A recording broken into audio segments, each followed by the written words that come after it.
The state of the project as of April 16th, 2021.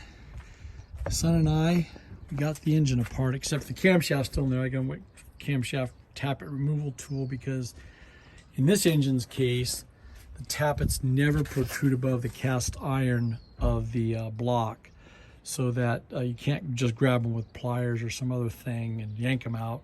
It's got to be a special tool. The service manual says use a magnet, but there's no way. There's so much varnish on those things. Another choice is to put a screwdriver right along the tappet of the cam, which is going to be replaced anyway, the lobe of the cam, and drive them out with a hammer, if I have to, from underneath. That's if that tool doesn't work. But there it is. We got all the pistons out. Pistons out. The bearings were pretty worn. Crankshaft's got some stuff going on. There's like I think a leftover bearing shell there. Yeah, a couple of them. That's one connecting rod's bearing shells still on the crank. The head, we got the valves out. We bought a valve compressor from Amazon. Didn't work. Piece of junk. So I ground down one of its pieces and used a regular C-clamp.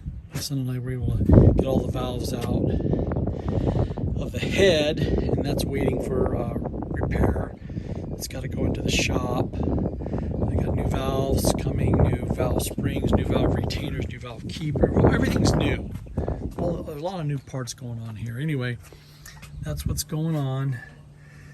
It's crankshaft. We got to get that out. We've got to get the transfer case transmission, that clutch assembly out, and then we can lower the crankshaft and do the honing work with the power hone I'm going to get. A micrometer, rigid micrometer hone that will clearance the new forged pistons, the to be received forged pistons at the right 4 or 5 thousandths of an inch clearance instead of the 1/2 thousandth to 1 1/2 from the factory pistons.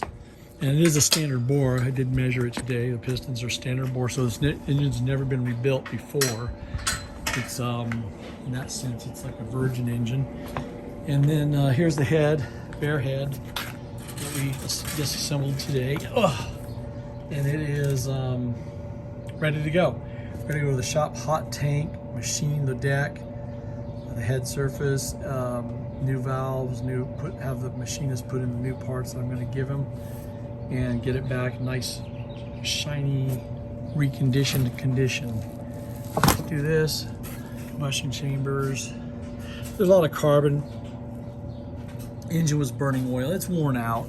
The engine, it ran really well, but it was worn out. The bearings and the pistons, everything shows wear. That it was ready for an overhaul. So anyway, it's getting one. Rocker arms over there. It doesn't use those Chevy ball style. They rock on a fulcrum that's fixed. The push rods and rocker arms get reused because they're just fine.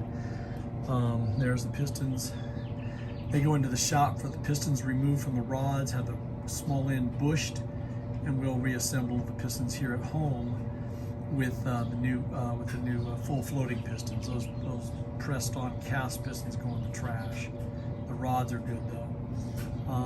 That's it. That's the status as of today.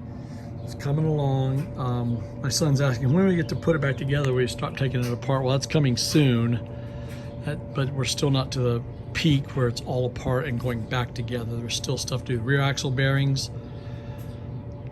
We got to flush out the transmission transfer case, and then put new seals in each one when they're out. New clutch assembly. So there's stuff to take apart still, but not that much. Not really. It's compared to what we've taken apart. Nothing. Anyway, that's the update. Thanks, YouTube. Bye bye.